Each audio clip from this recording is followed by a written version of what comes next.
In recent years, hurricanes and coastal storms have had a major effect on our coastlines. And as population continues to grow in these areas, residents need to be aware of the impacts of coastal flooding. Hi, I'm Rachel Hogan-Carr, Director of Nurture Nature Center. In 2014, with support from New Jersey Sea Grant Consortium and NOAA, we conducted a study about how the public responds to coastal flood warnings and found ways that National Weather Service can help improve community reaction when emergencies arise. In order for emergency managers to be effective in communicating with their residents, we need clear, decisive forecasting from the National Weather Service. The findings from this coastal flooding study program will help us communicate that decisive information to the public. Coastal flooding is flooding that occurs where it comes in off the ocean or the bay that's on normally dry land above where the high tide normally goes. Well, there's a number of factors that cause coastal flooding, but the really significant coastal flooding a lot of times occurs when you get a big weather system combined with the fact that it's occurring during a full or new moon. To understand how the public responds to National Weather Service coastal flood forecasts, we held a series of focus group discussions with residents in Ocean and Monmouth counties in New Jersey. Residents participated in a 7-day hurricane scenario in which they saw the various products that National Weather Service issued during Superstorm Sandy. They gave us their feedback and reactions and told us what they would do if they saw each of those products. Additionally, residents took surveys in which they told us about themselves, their flood experience, and how they would understand and respond to the National Weather Service coastal flood forecast products.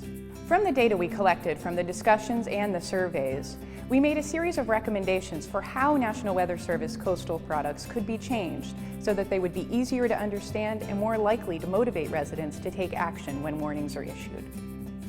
They wanted clear labeling, geographic specificity, and residents were very clear that they wanted less visual complexity in the products. Central to this study was the emergency briefing package, which is issued by weather forecast offices during extreme weather events. We looked at how this emergency briefing can be an effective tool for communicating coastal flood risk to public audiences. The results from that study confirmed some things that we were kind of feeling might be true, and also pointed the direction for some changes. And we certainly realized that it's important that we write them in such a way that not just key decision makers, but also members of the general public can understand the information, make good decisions, and take proper action. An inherent benefit of this study program has shown us that the residents want clear information that is local to them and tell them exactly what they need to know and when they need to do it. The briefing package emerged as a valuable tool for communicating this information quickly and easily. We need to talk in the language that people use. But we also, again, want to try to structure the information in the briefing package and make sure that the most important information is up front and all the information that they need is there. As another part of the project, we held focus groups with emergency managers and interviewed broadcast meteorologists to understand how they use and disseminate this information to the public. The results of this study are going to help us be more effective in communicating high-impact weather events. Will help us protect our communities. Will help improve how the public responds to National Weather Service coastal flood forecasts in the future.